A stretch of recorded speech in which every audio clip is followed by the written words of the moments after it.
All right, so we just had a pretty crazy Saturday. One of the more interesting Saturdays in college football for like a long time, bro. I can't remember the last time there was a Saturday this good. Maybe Championship Saturday, yeah. it's Championship Saturday. It's that week. This is Yeah. honestly one of the It's got to better. be good. And college football, this is kind of like the week. You know what I mean? Like, you could say This you and could rivalry say, week, like those are the weeks that people look yeah, forward yeah. to. You could. I'd even put Championship Saturday over rivalry week. Like, you Yeah, could in say certain aspects, yeah. Like you this could this say like week, this this year, is even bigger than New this Year's year Bowl was a bowl day. big championship Saturday. This Yeah, year was this a was big huge championship. Like because this had a lot of playoff we seen implications. matchups. Yeah. Exactly. This we seen a lot of matchups that could have been in the playoffs, like Clemson, Notre Dame, Bama, Florida. Like Yep. those are playoff matchups. Yeah, and But it's I mean, like, hey, and how we kind of said on that last video, I said, look, Trevor Lawrence makes Notre Dame almost unbeatable, and Clemson. I mean, wait, no. Trevor Lawrence makes You said Clemson that look nearly backwards. unbeatable. I'm sorry, I'm just used to Trevor Lawrence just kind of, you know what I'm saying, doing what he wants to. But pretty much, he just makes Clemson unbeatable, and Clemson just looked unbeatable today against Notre Dame. Notre Dame. I 100%. might have been saying it wrong in the last video. I had a guy comment about it, but Notre we Dame. got. Let's talk about that game first, then. We might as well. All right, so we got Notre Dame, Clemson, Notre Dame. Clemson just pretty much dominated from the opening whistle to the end of the game. I don't know if you how much you know about this game. What you got on the stats? I watched the whole game. I don't know the stats. I didn't really look at the stats. I just know that there's three guys on the Clemson team that just they proved their leadership for them. Yeah. Actually, no, I'll say two. One of them is just he came out of nowhere for me. I didn't know who he was before this game. Okay. But I mean, you gotta think this game. We kind of told y'all that it was going to be like this. It was the same situation for Georgia in 2017. They got beat in the regular season, coming back championship Saturday. Right. It just means a lot more. And Clemson knew that. That's why they had to get revenge, and they played lights out. I mean, you seen Trevor Lawrence and ETN. They do what they do. Yeah. But I mean, a guy that I'm talking about that came out of nowhere is Amari Rodgers. I don't know if you watched that. He's a beast. He came out like how Justin Ross did in the national championship. Yeah, he's a monster, but you got to think they don't have Justin Ross this season, so they kind of had to work around other guys. And even when your quarterback's Trevor Lawrence, that doesn't really matter. You know what I'm saying? This guy, he just dominated. He made some big plays for these guys today, and they really just never really had an answer for him. I mean, he had 8 catches only, but it's still a dominant showing from him, and it also takes a lot of pressure off of him when you've got guys like Travis, with 10 carries, 124 yards. And what was one of the big factors we said that Notre Dame had to do in order to beat Clemson again? They had to stop the run. They had to stop the run. It wasn't even playing defense in general. Yeah, it's not even defense in general, because when you got Trevor Lawrence, you're not going to stop Trevor Lawrence. You're not going to stop Trevor Lawrence the run game. You know what I'm saying? It's just impossible. You had to at least shut down the run game to force Trevor to throw nonstop.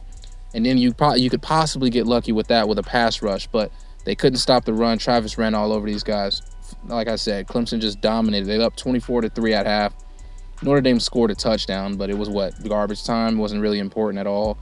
Clemson just looks. In the early stages of the game, I mean, Notre Dame was kind of looking nice. Not gonna cap. They was kind of looking nice. They had that pick on I think it was first drive of the game. They had that pick, and then Trevor Lawrence just went Trevor Lawrence 2 deep throws. Yeah, and the game got blown wide open. It was over. It was over at that moment. What's the second game you want to talk about? You want to talk about Ohio State? That was the first game I watched. I didn't watch the Oklahoma game. Ohio State, that was an interesting game. Because it was. At one point, I thought Northwestern was going to win. Northwestern has some of the worst offensive play calling I've ever seen. They don't have an offense. The crazy part is they actually do, but it's like their Peyton coordinator Ramsey has no idea how to run it. Like, I'm looking at the play calls, and it was just like, why would you do this here? Why would you do that there? They were in the red zone, and it was like first and goal from the 5. And I forgot what they did, but it was like they kept running Wildcat for some reason. The moment Northwestern for me lost the game on offense was when they ran that jet sweep, and that man ran backwards and kept running backwards and then threw it and got intentional grounding. Actually, that's when they lost the game on offense. For me, I watched the whole game. Yeah, but they had another point to blow the game open. It was 10-3, and they were at the 10-yard line, and then the quarterback just throws a pick. And I think it was right before half. I might be wrong though, because if I remember, I think no. Ohio State had to lead at the half, but it was right before the half. They just Ramsey threw a pick in the end zone, and it was a touchback. And it was a terrible throw, and it was to a linebacker covering the tight end, I think, or the running back, and it was just bad. Their coach got to work on his play call, and this was a big game for Northwestern. They could have won this game. I think Northwestern honestly was the best team out here today. They are, even though they lost. I still think they were. One thing that did surprise me with them was their defense is amazing. And it's because they played that man coverage. They played man coverage, and they were able to just keep Justin Fields uncomfortable in the pocket. And let's shine tomorrow on Ohio State. Okay, so after the game, you got little post game shows or whatever, and they said something that's kind of true. Without Trey Sermon, they don't win. They don't win this game. And we were just Justin talking Fields about, struggled. Yep. The offensive line couldn't pass block against Notre Dame's defensive line. Nope. And it was just that was some of the key points that I noticed was that the offensive line for Ohio State, they could run block. Trust me. Trey Sermon knows that. Yep. But the pass blocking was horrible. Northwestern was in the backfield almost every play. Yeah, and like I said, this is when Northwestern was running a lot of cover one, a lot of blitzing. It was really just man coverage the whole game, so it just kind of opened up the run game.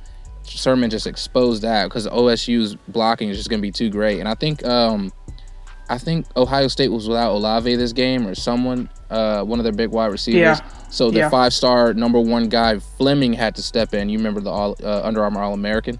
I don't know if you remember him. I think he was a true freshman. I think so. He had to step in, and they were talking about, hey, man, this guy's got to release some pressure. Hey, he's a 5-star wide receiver. He should be ready for these moments. And they were talking about how it was his first start. I'm like, come on, man. Same thing for Clemson DJ. He had to be ready for that. Same thing with Alabama Bryce. These are guys who are expected to be in control of this team. These are guys that are highly ranked for a reason. Yeah, these guys need to be ready for a reason. But, man, Sermon, dude, just 29 carries, 331 yards. Northwestern just never. And it was weird because this Sermon would run for like a 20, 30-yard gain, and then Ryan Day would just go 3 and out on throws. He'd call passing. And Justin Fields clearly was not the answer today, and he just kept abandoning the run game.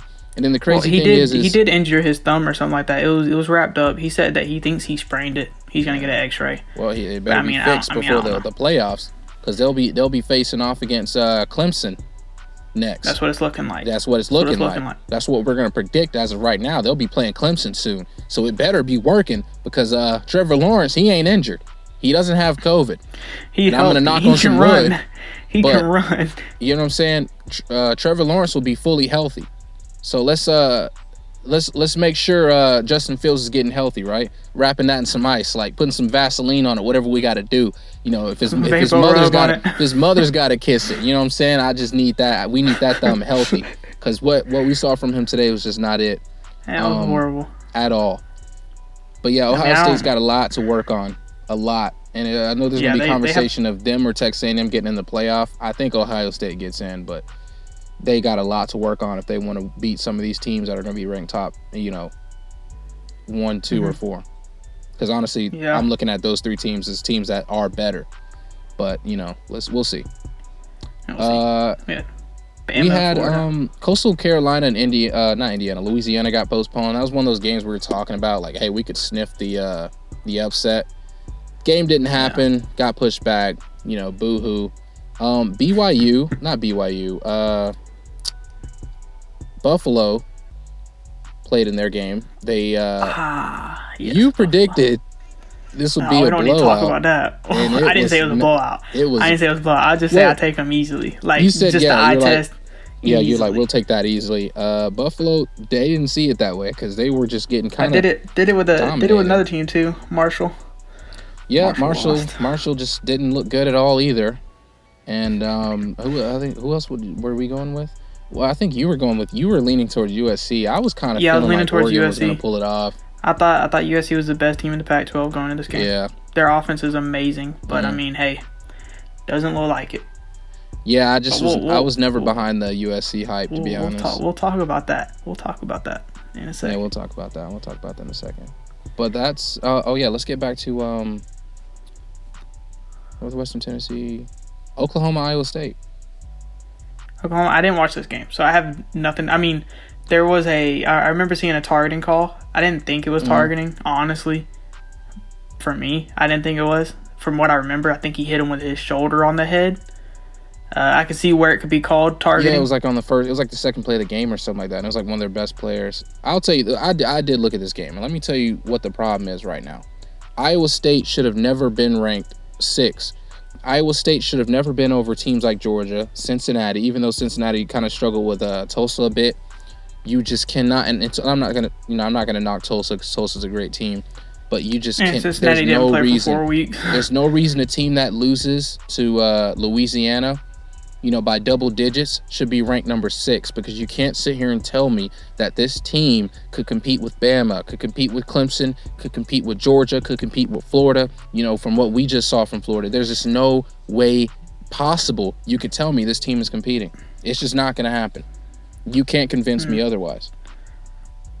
I mean, I haven't really watched a lot of Oklahoma, but it looks like Spencer Rattler kind of, he's doing a lot better than what he started out at. Yeah. This early this season he was struggling a bit, but he definitely does seem like he's like turning it right. We'll see what Oklahoma's going to do, because we've seen Oklahoma with some great quarterbacks not being able to pretty much do anything, in the college football playoff. So I mean, is Spencer Rattler that guy? Who knows? Because I feel like we've seen the best that Oklahoma can get. You know what I mean?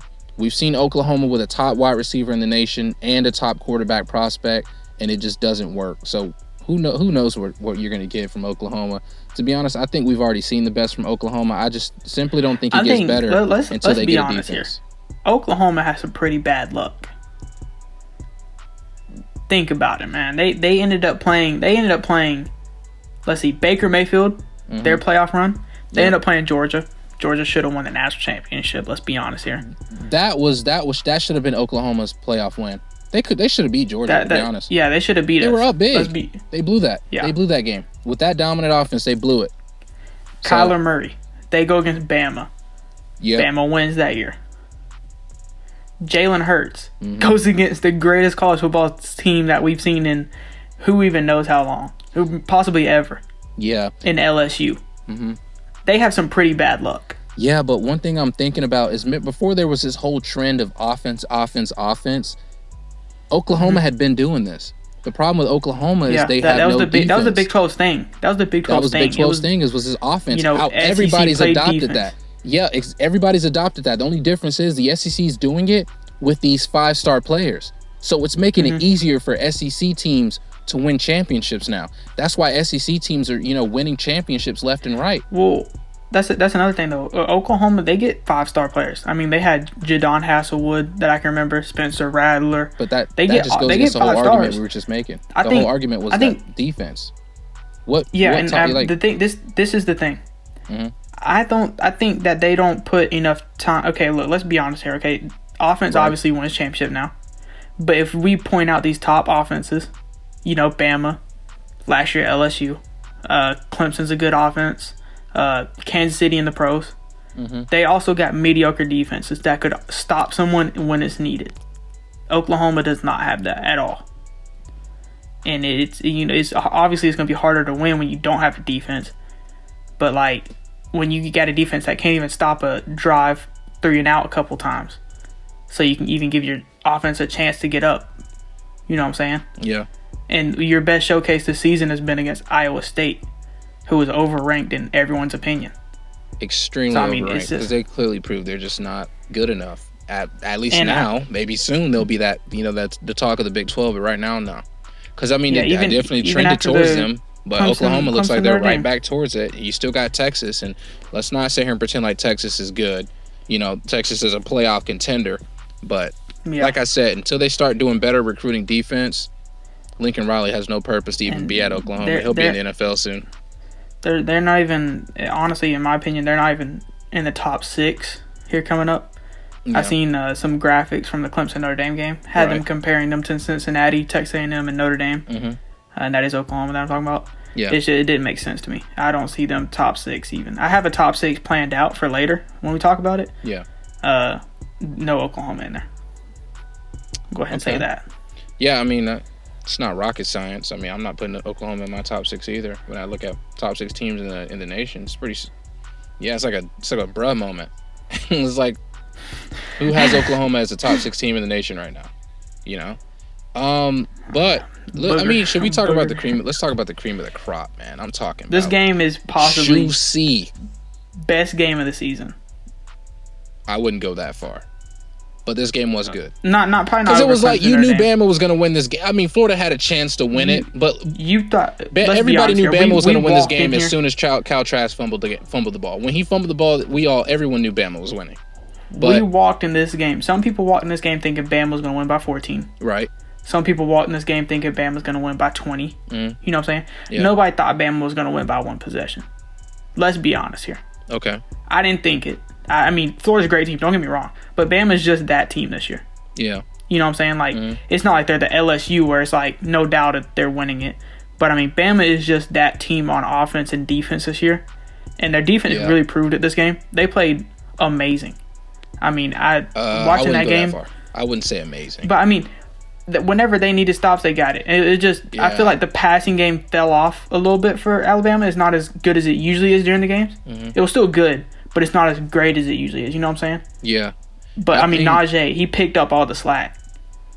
He picked up all that slack. That even, like, if let's see, I don't even know how much Mac Jones threw that's for. He threw for 418 yards, but that's even the crazier thing is you saying Najee picked up slack. I just don't feel like there was any slack. This Alabama offense rolled from start to finish. Remember on our last week's podcast, we said, how does Florida contend with Bama? We both said Florida doesn't stand a chance. And why did we say that? We said because both of these teams have dominant offenses, except one team's defense is better than the other, and that was Alabama. Florida's defense just never has an answer for anything. Their defense just didn't look ready at all. And the only time Florida's defense looked good was Bama's like final 2 or 3 possessions. Yeah, like the fourth quarter when Bama sort of already knew they were going to win the game. Well, it's kind of in the second half. Let's be real. Bama started going stupid in the fourth quarter. Half. Yeah, the third quarter, they held Bama scoreless in the third quarter, I think. But it's like the problem is like we said, Florida's defense has to step up, and they just simply didn't do it. And like I said, with the post game shows, one of them said that Florida, and I completely agree with it, Florida has the pieces on the defense. They just don't know how to use them together, and that's where where that defensive coordinator Grantham comes in. That man, Grantham. Look, you really got to look at him for this game. I think that's the reason. Like, Florida. My big problem was like, why aren't college coordinators game planning for DeVonta Smith? Can you answer that question? This man was in single coverage. He had how many touchdowns he had? I think both of his touchdowns were in single coverage. One was against Marco Wilson at the end of the game, but it wasn't really. I'm not going to blame Todd Grantham because it was like they were on the 3-yard line or so, and it was like 3rd and goal or something like that. And they play action. Marco Wilson didn't really even look like he was trying. DeVonta Smith went a simple slant route, and I think the other one, DeVonta Smith, was just wide open downfield. And actually, he was. He had 15 catches, 184 yards. What I really want to know what was Todd Grantham's plan for stopping DeVonta Smith, because if I'm being real with you, just didn't seem like he had one. Well, this is the thing about Bama. All right, you're not stopping both Najee and DeVonta. No, right? You're not. So you got a game plan on one of them. Yep. Florida didn't. Let's be honest here. Florida did not game plan on neither one of them, and if they did a horrible job. Yeah, I think because you have a receiver out here putting up 180, and you have Najee. How many? He had 5 or 6 touchdowns. 5, I think. 5 total touchdowns. Five total touchdowns. 5 or 6. If you call that game planning on somebody, I don't know what pack you're smoking. Because when you're looking at Bama, you're like, well, we got to stop Najee Harris and DeVonta Smith, and you got to pick your poison at that point. And they both just dominated, both with nearly 300. Oh, not even nearly 300 yards total of offense, 8 freaking touchdowns. You know what I mean? Todd Grantham, I just don't understand what his plan was. But I mean, let's even talk about Bama. I mean, their defensive coordinator. Oh yeah, let's talk. I want to talk about this too. Florida has no running back. Let's just point that out here now. Florida has no running back. We've said this. We've said this in I think the ranking quarterbacks video. Yep. Florida has no running back. It was something like that because I mean we're talking about the help that Mac Jones has compared to Kyle Trask. Yep. Florida, like Emory Jones they had to bring Emory Jones in if they wanted to run the ball. Other than that, Kyle Trask was just taking the snap, tucking, and running forward. It's so stupid. You know, the goal line runs that Kyle Trask was doing. Yeah, I mean, I'm like, at one point he was kind fumbled. of hurt at the end of the game. He was limping a bit. Yeah, so I'm like, he limped on that. He was limping on that last play. I'm like, dude, look, see, you're laying it all out there for a game. You're not even gonna win. Let's be honest here. Yeah, I'm like, get this man a running back. Recruit. They need someone to transfer. They need someone. They can't get a recruit. They're gonna be too inexperienced. They need someone to transfer. Shoot, they should have got Zach Evans. Facts. He would fit in with that Florida culture. He's kind of eating at TCU. Is he? But I mean, I've seen a couple good runs that he's had. Obviously, but I'm not gonna watch no TCU games. But I've seen a couple good runs. TCU really ain't the spotlight, so I was like, is he doing good? I ain't seen him on national spotlight yet. But also this brings us to like another point. Like obviously the top 4 teams. When me and you were talking about this earlier, the top 4 teams it won't be Big 12 or Pac-12, and between the Big 12 and the Pac-12, I think. Through both divisions, only one playoff win since it started. And what did you say this was, the 6th or 7th year that this was going to be the playoff? Playoff started in 2014, so yeah, it's going to be like 6th year. 2014, 2015. Yeah, and we also had a request to talk about this. It's going to be 7th year. So we obviously kind of already went over the Big 12's issue. Kinda, sort of. But I think the only Big 12 team that's made the playoff is Oklahoma. So that's really the only team you can really talk about. You know, the problem with Oklahoma. And then for the Pac-12, we even just talked about it. I mean, they have bad luck. They legit have bad luck. I mean, yeah, either way, I don't see them beating any of those playoff teams that they were matched up against in any of those. But I mean, still, they have bad luck. Let's be honest here. Yeah, they had a chance against Georgia with Baker Mayfield, but they got their kick blocked. No defense, and they choked. That was the best chance at winning a game, and this is coming from a Georgia fan. And with the Pac-12, their only win is they've got the only win, and that was Oregon. Year. Yep, first year Oregon. First year they got Oregon, and then they got what? They dogged Florida State. It was, and then they got beat by slapped by Ohio State. Yeah. And I think that was those Zeke days though. That was those Zeke and Marcus Mariota. Those were the 2 top players. Oof. Yeah, those back then days. That's when Ohio State was really different, bro. But they had a 3rd string quarterback playing. But it was really built different. But let's talk about it. Like what's going on between Pac-12 teams and the Big 12 teams? I saw something. There's only 6 teams in college football that have won a playoff game. And one of them are Big 12/Pac-12, and it's Oregon when they dominated Florida State. So what? I mean, and then besides that, Oklahoma. So there's only been 2 teams from these conferences getting the playoff. 3 of them I think have been SEC. You got Bama, Georgia, and LSU. Clemson from the ACC. Florida State. Florida State's won one. Florida State didn't win one. They never won one. I don't think they won one. No. Oregon. Oh wait, let's see. Oregon, Clemson, Bama. Georgia, and LSU. There's one more. Clemson. Did I name Clemson? I said Clemson. We're probably missing somebody obvious. Cause I'm looking Ohio State. Yeah. Because Ohio State's made a championship. Yeah, they beat Bama, right? Yeah. But I mean, either way, only one Pac-12, Big 12 team. So what's the I don't really know what the issue is. I think the issue with the Pac-12 is they haven't had a team really stand out. Every conference has that one team that's like every year it's like, okay, this is the best team, they're going to represent. Ohio State is the Big 10. Every year Ohio State is that team. There's really no one else. There's no one else in the Big 10 that can really stop Ohio State.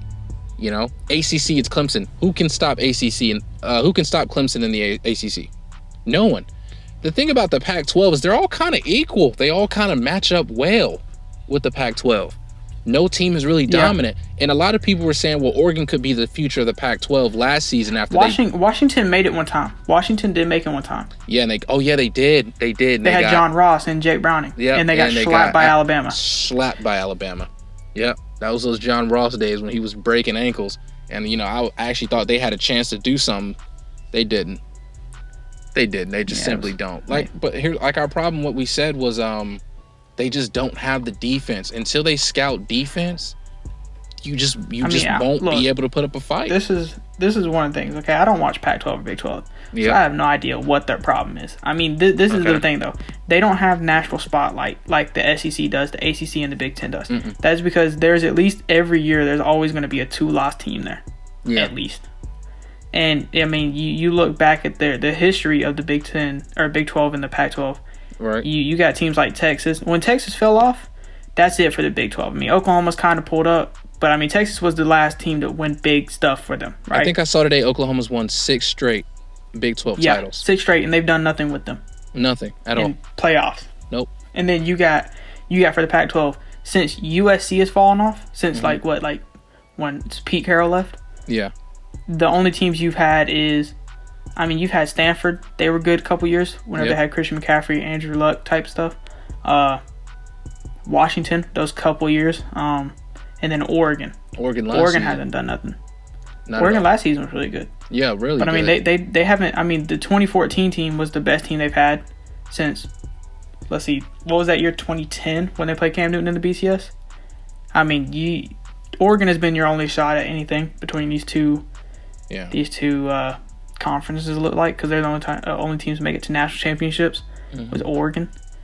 And, I mean, they can't obviously pull it off. I mean, at this point, I think you just got to look at recruiting. I mean, but there's a lot of little hopes and glimmers in the Pac-12, though. I think someone said in order to get more representation from Group of 5, so it's not the same games every year, and you have a chance for those upsets. Somebody said, let's just move it up to 6 teams. I don't know. I feel like that would actually benefit a lot, especially the Group of 5. Somebody said, let's do 6 teams or somebody said, let's move it up to where everybody who wins their conference gets in the playoffs, and then you have room for some stragglers. But I feel like that's just too much. My defense for that one, the top 6 one, is the top 6 that I have on my paper is not going to benefit any conference except for one. Okay. That's all I'm going to say. And I'm assuming it's the SEC. Yes. Yeah, because the SEC is just really dominant this year. You kind of got to if or.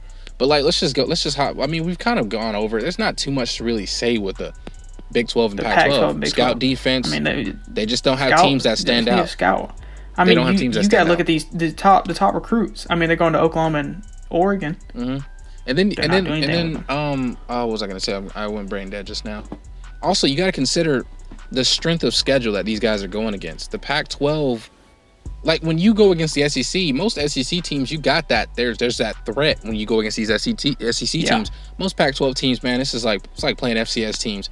And it's like the Big 12 the Big 12 can be worse at sometimes. More successful, but like this season, it really wasn't. At all. Because, I mean, you got those years where Baylor's going to go undefeated. TCU, like last year the Big 12 was really good. They were really good. But this season, bad. Yeah, Minnesota, Baylor, all those teams are great. This year, no. The Big 12 took a huge leap last year. I thought they were going to be a better they were obviously a better conference than the ACC. But I mean, if you got to rank the Power 5, I mean, Big 12 and Pac-12, they're always going to be on the bottom. Yep. Always. I mean, you just got to fix that at this point. I mean, like, you just got to have all your teams recruit better at this point. I mean, let's be honest here. If you get offers from an SEC school over Arizona, who you going to pick? You're going to pick an SEC school. SEC. I mean, that's how it is at the end of the day. Because that publicity is just nice to have. So Big 12, they got to do way better than what they're doing. Mario Cristobal, he could turn Oregon into that kind of whole powerhouse over both of these conferences. Yeah, I like him as a coach. He needs to get these guys ready, but he just hasn't shown me enough. I mean, you've won the Pac-12 twice. Congrats, not making the playoffs. That's kind of what everybody's playing for. And somebody said a while back, I saw a tweet. Somebody said the playoff has made every other bowl game that's not the playoff really unimportant. So you get a lot of teams who aren't even really going full go sometimes, But then you got some of those teams who don't make it there often. They're going to put that heart in. Like when Texas went to the Sugar Bowl and upset Georgia. They don't do this every year, Yeah. Georgia doesn't care about a Sugar Bowl. They wanted to be in the playoff. They failed. Especially after they almost beat the top team in the nation. Exactly. In Alabama. Yep. So that got them hyped. They had a chance to win and they won. And that made them feel like they were good, but to be honest, maybe Georgia just didn't play at full strength. We're bad. But speaking of Georgia, man, are they in your let's talk about these top 6 projections. But we really want to do like top 4. Like I really want to know what's in that top 4 because the Heisman, the committee. I said the Heisman. The committee's got a lot to. They got a lot to consider because tomorrow's going to be the final selection show. We'll see who's in the playoffs tomorrow, or actually technically today is when you'll watch this. So, top 4, Cameron. Let me get your first one first, and then we'll hop to my first. My number 1. At number 1, because it's obvious. Bama. Me too. I feel like we don't even need to get. Don't even need to get in that. They've just dominated everyone they play. They got the best offense in the nation. They got a defense who can get it done. They got Patrick Surtain, Dylan Moses. No, I'm not gonna. I'll save it for next. But they got more than one Heisman on that team. Yes. That's all I'm gonna say. Yep. All right. Who you got number 2? Number 2 for me, it's got to be Clemson. Clemson. For me, I got the Florida Gators. No, I'm just kidding. It's Clemson. I was going to say you are on that pack again. Oh Lord, get the peppermints. It's Clemson. Get the eggnog. But yeah, I just think Clemson is just too good, and I think Clemson and Bama. Let's just go ahead and write. It's the championship. Come on, who's beating 100%. Clemson or Bama in the top 4? Well, at my rankings, neither of these teams are winning their game. 3 and 4 is not winning their game. They're just, at this point, they're honestly placeholders. They're placeholders. Yeah, they're pretty much practice for these two teams to kind of test out what they want to do against Bama. So you got Clemson at number 2 as well, right? Mm-hmm. Yeah, I didn't expect Notre Dame to get put out this bad. I thought Notre Dame was better than what they were, and what they showed today just completely, I feel like that knocked them out of the playoff. Who you got at number 3? I mean, you got to just move Ohio State up. Yep. Mm-hmm. I mean, they just beat honestly what looked like an honestly really good Northwestern team today. Right. Again, Ohio State should have honestly put up like 35-42 on them, but Northwestern looked really good. So you can't Ohio really doubt State that didn't look good at all, and it was that good defense that made Ohio State not look that good. And I'm telling you, if they're at 3 and Clemson's at 2, these two teams are going to play each other. And Clemson's got that defense, but they've also got that offense. And also, let's just talk about Ohio State's pass defense was making me cringe today. It's got to get better, man. It's just got to get better. I want to see Ohio State play Clemson. I want to see two powerhouses play. I don't want to see a blowout. But right now, it's looking like Clemson could really run away with that. Clemson's defensive line is amazing. Yes. And what I see from the offensive line pass game for Ohio State looked horrible. So, I mean, Clemson will be in that backfield all day. Right. There's no doubt about it. All day. Who you got at number 4? Number 4? Right now, I think we got to put A&M in there. Iowa State took a big L. Texas A&M got a big win against Florida. It's not really big, but it's a win. You got to put Texas A&M at 4 right now. At this point, it's a kind of a big win. Yep. If you look at it, it's kind of a big win right now. Florida almost knocks off the number 1 team by one possession. They lost. Texas A&M, they look pretty good right now because the only team they lost to is Bama. Right. They did get smacked. Yep. But I mean, the only team they lost to is Bama. So I mean, hey, they look honestly really good to me. I mean, now I've sort of been underrating them. So, I mean, look, I give Texas A&M their props. They look really good this year. But I don't think they're winning against Bama. Let's be honest here. No. Don't think. You want to hear my number 5 and 6? Yeah. Like I said, it only benefited one conference. It's the SEC. Okay. I took Notre Dame out. Notre Dame's not in the top 6. That's because I feel like Dame's Florida not in the top 6? I'm about to explain it. Oh, God. When you rank these final rankings, it's the best teams. Right. Florida's a better team than Notre Dame. And you can't tell Florida's already at 7. You can't move Florida up for losing. It's just not. They've got to move down one spot. If anything, Florida's going to stay at 7. I guarantee you Florida's going to stay at 7. There's no way Florida moves up. There's no way they move down. Florida's going to stay at 7. Look, if you ranking these teams on the best, they're the best. I mean, 3 losses, though. 3 losses. AP poll, they'll probably stay at 7. But they're not making it in the playoffs, so it don't matter about their losses. It doesn't matter, but you're not going to move them up. That's not going to happen. Georgia and Cincinnati at 2. Georgia didn't play, but Georgia's going to move above Florida. Florida's got 3 losses. Cincinnati's going to move above Georgia. Honestly, they could move Oklahoma above Florida. I see Florida could either stay at 7 or Florida's going to move to 8 or 9. Look, if you ranking this on the best top 6 teams in the nation, I move Florida up. That's all I'm gonna say. The committee just I'm gonna give Florida their respect. Do that. I mean, they're not gonna do it. But like this is my ranking. I agree. This is my ranking. I agree. But in the real world, it's not happening. That's why these are my rankings. Committee just can't do that. But yeah, for me, if I'm ranking the top 6 best teams, it goes Bama, Clemson, Ohio State, Florida, and then honestly, the way Notre Dame played the game, I see Georgia could honestly challenge them. Notre Dame's at 5 for me. Notre Dame's at 5 for me. I'm putting Georgia at 6, Cincinnati at 7, Florida at 8. Oklahoma at 9. Oh, okay. I thought you were okay. No, yeah, I can agree with I'm that. moving I mean, Georgia and Cincinnati above Florida, and since Oklahoma stays behind Florida, because Florida I can see that happening tomorrow. I mean, if that's I'm predicting exactly what's tomorrow, going to happen. I'm telling you right now. Tomorrow it's probably going to be Notre Dame at 5, and then it's either going to be Cincinnati at 6 or Georgia at 6. It's one of them. It's not. I mean, it's not rocket science for the committee this year. But really. I mean, it's kind of easy.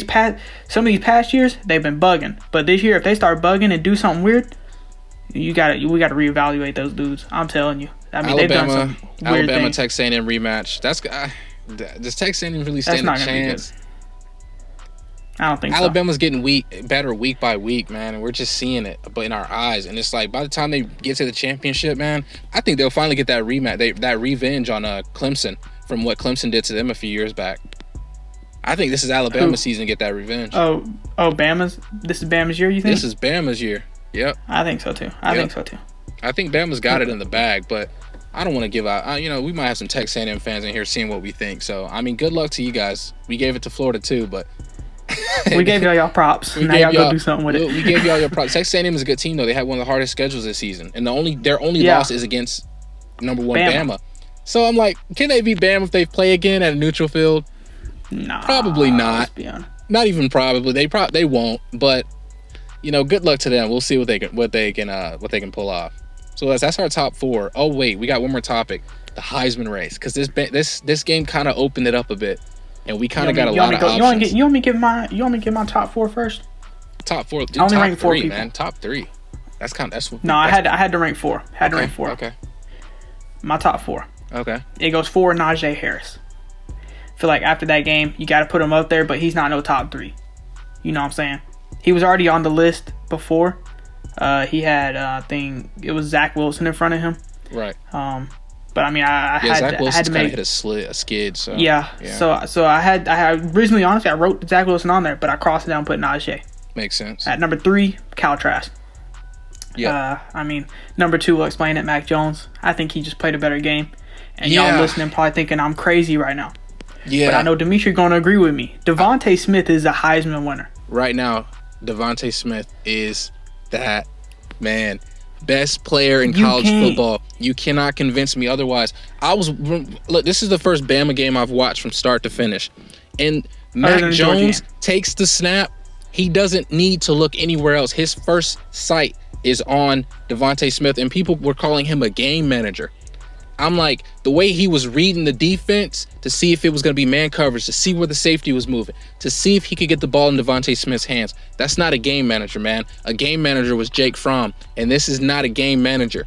This is a field general, man. A straight beast. And I like Mac Jones, and he definitely outplayed Trask. Trask with 2 fumbles. One got called back, thankfully. Trask, his moment is gone. I think his Heisman, he's got the stats, but DeVonta Smith has the swagger, man. The exaggerated swagger of a black team, man. He just has it. Let's be honest here, right? Right. DeVonta, there's always talks about Heisman moments. Yeah. And personally, me, I haven't watched any Alabama games, except for this one right here and some of the Georgia one. We stopped watching it. Oh, of course. DeVonta Smith, if he had a Heisman moment, it was probably this game. Unless he performs like this day, I mean, it's too easy to be a Heisman moment. The stats say that this is how he performs every game, which is crazy to me. I mean, the fact that I've been blinded, obviously, because this is the first time I've even talked about DeVonta Smith and the Heisman in the same conversation. You know what I'm saying? Yeah. So, like, I'm going to this game, and, like, people are like, hey, DeVonta Smith kind of look nice. And I'm like, bro, what y'all talking about, man? It's Mac Jones. You know what I'm saying? And then they pull up the stats, and I'm like, oh, he kind of nice. And then I start having flashbacks to when he caught 6 touchdowns in a game, and I'm like, I knew he was going to be kind of nice. Yeah. And then the Georgia game where, this man was just crossing up our receivers every play. Yeah, I think his Heisman moment was last week. Nearly 300 receiving yards against Arkansas. I mean, it's Arkansas, but still, man. I think that really kind of started telling people, like, look, man, this guy is it. This is the real deal. Yeah, And it's crazy because even this season's stats don't compare to what Amari Cooper did a while back. And that's one thing I feel like could hold him back from really getting respect in the Heisman race. You also got to think. This man, DeVonta, he played 4 games with Jalen Waddle. Yes, he was sharing. Take Jalen Waddle out of there. You can give him two or three more 100 yards with Najee Harris on the field as well. And you're saying this guy's in the top 4, and I see a lot of people saying that Najee Harris is actually over DeVonta Smith. That is just pure cap. And you can't let recency bias because he had 5 touchdowns. You can't let that factor. It's DeVonta Smith. DeVonta Smith has done stuff like this every game. Another thing about Najee and the Alabama offense as a whole. Okay. I mean, you got their quarterback, number 1 in QBR. Running back, number 1 in touchdowns. Wide receiver, I think it was number 1 or number 2 in yards. That just shows you how lethal this offense is. And the fact that Alabama could be getting Jalen Waddle back in the playoff. That just proves our point. This is Bama's year. Mm-hmm. This is their year. And the thing is about Bama right now is that just because they're so dominant year in and year out, if this was the LSU team last year, it'd be all over the news. Let's be honest here. Yeah, Bama, because LSU kind of started that whole vibe of like offense is just being dominant. But even still, like Bama's offense this year is not even on the level that LSU was last season. That's saying a lot, you know what I'm saying? But it's like it's just so dominant when you have 3 potential candidates. I think Alabama will have 3 players at the Heisman ceremony. They will have 3 players sitting in those seats. And that is crazy, man. That is domination. That's the best time to beat Bama was earlier in the season when they didn't fully get their chemistry down, when they were playing teams like Georgia. I don't think you can beat them now. That's another thing. Like, we played Bama at their weakest point, possibly. Yep. And we got smoked. Because we somehow had a halftime lead with a postal worker as our quarterback. We got smoked like some brisket on Saturday morning. Facts. I mean, but it was Saturday night, you know. Yeah, facts. That was true, but it was Saturday night. It was Saturday night, but I mean, it's the same difference. Mm-hmm. We got this was at this team's weakest point basically, because I mean they didn't grow. I mean, you could say their weakest point was week 4 when they lost Jalen Waddle, but I mean honestly they got stronger. Let's be honest here. They lost Jalen Waddle and they just didn't skip a beat because, like I said, people say Mac Jones is a game manager. That's cap. He's a field general beast with a nice deep ball. One of the best deep balls in the nation. And that's the thing. I watched the whole game, and I guess I wasn't looking close enough because I said that they had a little down game for Mac Jones. But, I mean, he still put up 400 yards. No down game for him. That man just dominated. It was just Najee played a little bit better. That's all it was. Yeah, it just kind of shouted all eyes were on Najee. Yeah, I don't know. Not for me. Come on. Mac Jones. But DeVonta Smith's 100% my Heisman winner. If DeVonta Smith doesn't win the Heisman, it'll possibly go to Matt. If honestly DeVonta doesn't win it, it could end up going to Kyle Trask. If it goes to Kyle Trask, it's rigged. I mean, they wouldn't rig it for Florida though. That doesn't make sense. But let's see how. I mean, the voting ends Monday, so I think this was enough to maybe convince them. But I think it's a little too late. I think Kyle Trask might have already gotten the votes needed. The finalist gets announced Christmas Eve. Yep. So we'll honestly see there who wins it. Because if DeVonta Smith isn't in the finalists, Kyle Trask is winning it. DeVonta Smith's going to be in it. He's going to be top 3. He at least has to be top 3. You can't convince me he's not. If he isn't, then it's going to Kyle Trask, and there's someone behind the scenes pulling the strings. Because come on, man, DeVonta Smith, he's had a legendary year. Yeah. There ain't no doubt about it. Mm-hmm. I mean, and you even brought up a point. You said nobody's even been talking about this dude on mock drafts. Nah, they still got guys like Jamar Chase over him. And I'm like, it's smart because don't forget now, Jamar Chase was that dude. But DeVonta Smith... That's the thing. LSU had 2 Biletnikoff Smith is players. Just built different. Yeah. Bro, look, I'm going to be honest with you. One-on-one, not one-on-one, but like, you know, if taking either or, I'm probably going to take DeVonta Smith. Yeah. Over Jamar Chase. Yeah, but I don't want people to forget that Jamar Chase was that dude. Jamar Chase was him and now. Justin Jefferson were both Biletnikoff finalists. Don't forget. But there's also that question is does Mac Jones's weapons make him look better than he actually is? And that's one thing I was thinking about. Now, don't get me wrong. Like I said, Mac Jones is that dude, but his weapon having DeVonta Smith makes it easier. Let's be honest. It makes it a little bit easier for Kyle Trask, even though Pitts wasn't that big of an issue for Bama this game. Joe Burrow had 2 Biletnikoff wide receivers, right? Mm-hmm. He won the Heisman. Mac Jones has DeVonta Smith, Jalen Waddle, Michi. Look, these players are so good. Michi done hit a man like he was a safety, knocked that man out. Right. Not knock him out, but like he about did. I mean that hit was nasty. It was just disgusting. DeVonta Future Smith for Alabama is great, man. It's wide receiver you can't tell me it's not. That's facts. That's 100% Bama's facts. wide receiver you. Might as well go ahead and give them that. Florida looks like it's overrated you. No, I'm just kidding. Come on, don't do it like that. They played amazing. They played amazing. All right, that's gonna be it for today's table talk. We went over a lot of topics. The problem with the Big 12, Pac-12. We recapped championship Saturday. The Heisman race is heating up, and we did our top 4 projections, which I think mine's more obvious. You know, Cameron kind of went with some like little dramatic. I had the same top 4. I had the same top 4. Top 6. Top 6, yeah. Those are my personal rankings. You went with that little. Those are my top 6 best teams in the nation. Not really. That wasn't prediction. The last 2, Florida and Georgia, those are my rankings. But top 4, that's what I think is going to happen on tomorrow morning. All right, well, guys, we got the social media on the screen. This has been the Kid and Kam podcast. It's been another episode of Table Talk, the NCAA.